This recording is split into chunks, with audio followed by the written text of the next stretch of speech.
Live from Alaska. It is currently freezing cold, 36 degrees to be exact.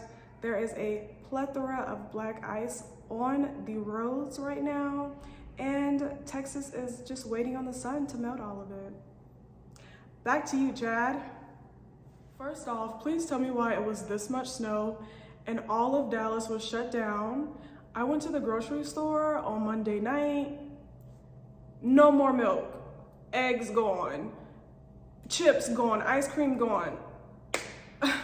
Everything was cleared out, okay? You would have thought we were gonna get 20 inches of snow. And I went to 3 stores.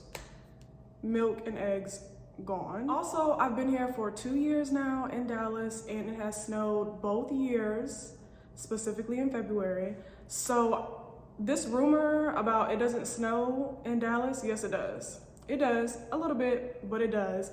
And when it does snow here, Texas just cancels everything. Everybody sits in the house and hoards all the grocery food in the store. So Alaska officially started on the night of the 31st, right? We were getting rain, cold weather, and then the 1st, that's when it was on and popping. It was really, really cold, about 30 degrees. It was raining, all that jazz. Now, on the 1st, I did have a trip scheduled, but I was able to give that trip away before the Alaska even started. So that was great. As a line holder, you can drop trips or you can give your trips away. In this instance, I gave my trip away and someone picked it up. So you just post it and any crew member can pick it up. So thankfully, I was able to give that trip away. Now, Wednesday, Thursday, Friday, I did not have to work, but today is Saturday and I have to report to work. Great. So I'll be going to work today. I have to go to Aspen and back, so that shall be fun. Now, today's Saturday and the weather has cleared up. There's still a little bit of ice on the roads, but it's way better than Thursday and Friday. Not only does Texas not have the infrastructure to take care of the snow, but they also don't have anyone to put ice on the roads, so they are literally waiting on the sun to melt all of the ice, which is crazy, but that's what we're doing. And today is Saturday, the sun is out, and it has melted majority of the snow, so hopefully today will be good. The only thing I'm not really looking forward to is the passengers who are gonna be a little bit annoyed because I'm sure the original flight that they had was canceled because of Alaska, and now they're gonna be on board, you know, complaining and whining, and honestly, all I can say is, would you like pretzels or cookies? Like, ma'am, let's not focus on the past, focus on the present. We're gonna get you to your destination. Sit back, relax, and enjoy your flight, okay? That's all I can do. That's all I can do. Like, it's no need to talk about the past, but I'm gonna have a few passengers who are gonna talk about the past. So I'm just mentally preparing myself for that. Anyways, back to the story time. So let's backtrack to the height of Alaska. So it really started Tuesday night. That's when we were getting the snow, plus the cold weather and a little bit of rain. So the next day there was a lot of ice on the roads. Now I didn't have to work on Wednesday, Thursday, Friday. So I was just chilling in the house, minding my business, enjoying my off days, chilling with Pepper, journaling, working out, you know, all that good stuff.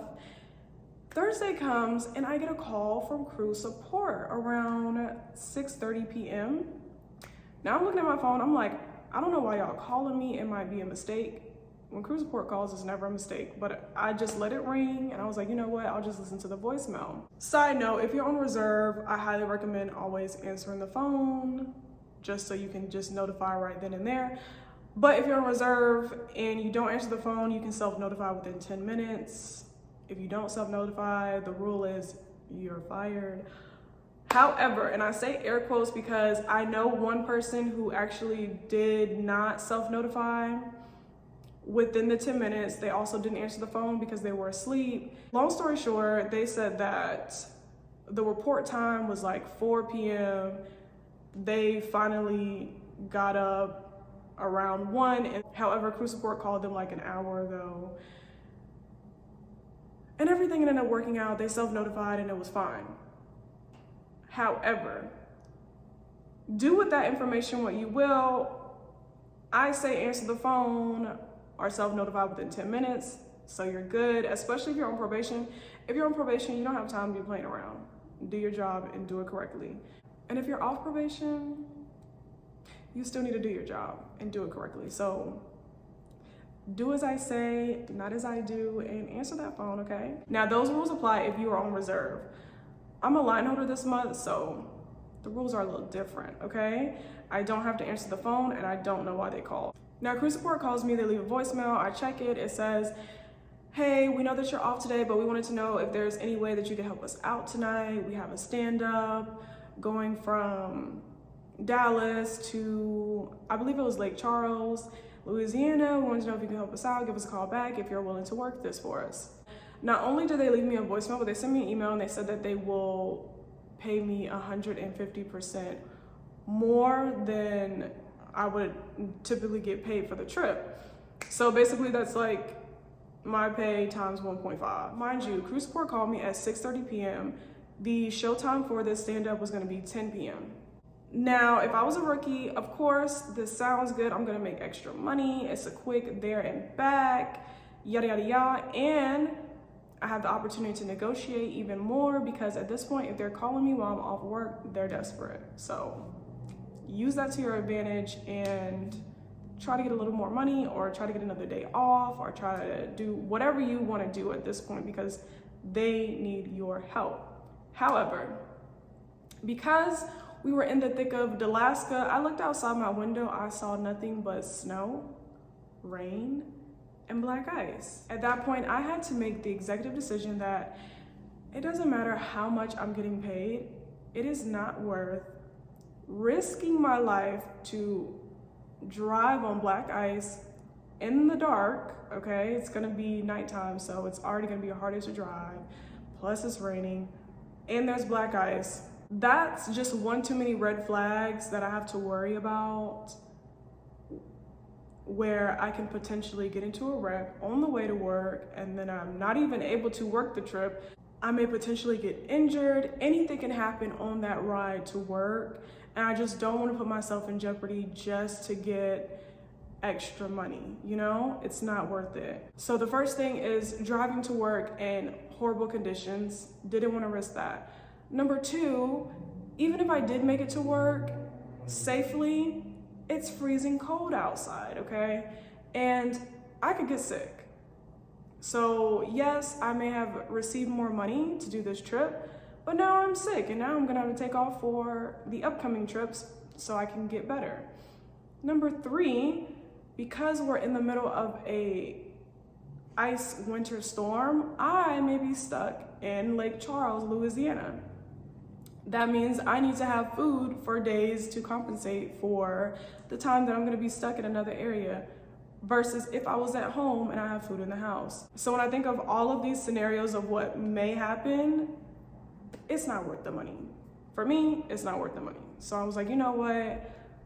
I'm not gonna take this trip. I'm gonna go ahead and just stay home, count my blessings, and be ready and prepare for work for today, Saturday, a day where I am scheduled to work.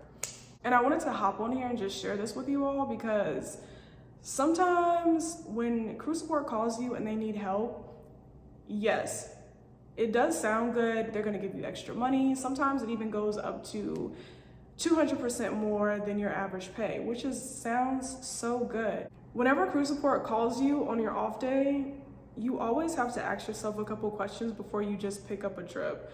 Number one, where are we going? What are the weather conditions in the area that you're going from and to? And pack your lunch because you just never know if you're gonna be getting stuck. There was another time when they posted a trip on Open Time and it was to go to Idaho. Crew support was willing to pay people to pick up that trip for 300% more than their pay. And yes, it sounds good. However, the people who picked up that trip ended up being stuck in Idaho for 5 days. So I don't care how much I'm getting paid. I don't want to be stuck in Idaho for 5 days. I don't even like being there for an overnight. So 5 days, I would have been over it. And plus, no one prepares for 5 days. You're thinking you're gonna come right back. So be sure to check the weather. Ask yourself, is it worth it? Are you able to drive to work, whether that's taking an Uber, taking the train, taking the bus?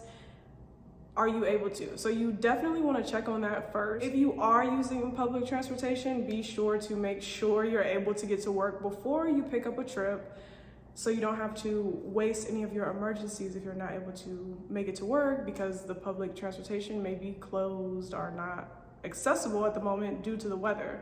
So check for that as well. If you consider all of these options and you still want to pick up the trip because it's worth the money, then definitely do that. But always, if you're on the phone with crew support, this is your opportunity to negotiate more or potentially negotiate a day off, as well as what they're offering you, because in this instance, they need you. So definitely take advantage of that opportunity and try to get the most out of your negotiation. I hope you guys enjoyed this video and found it helpful. Go ahead and give it a thumbs up if you enjoyed it, and I will see y'all in the next one.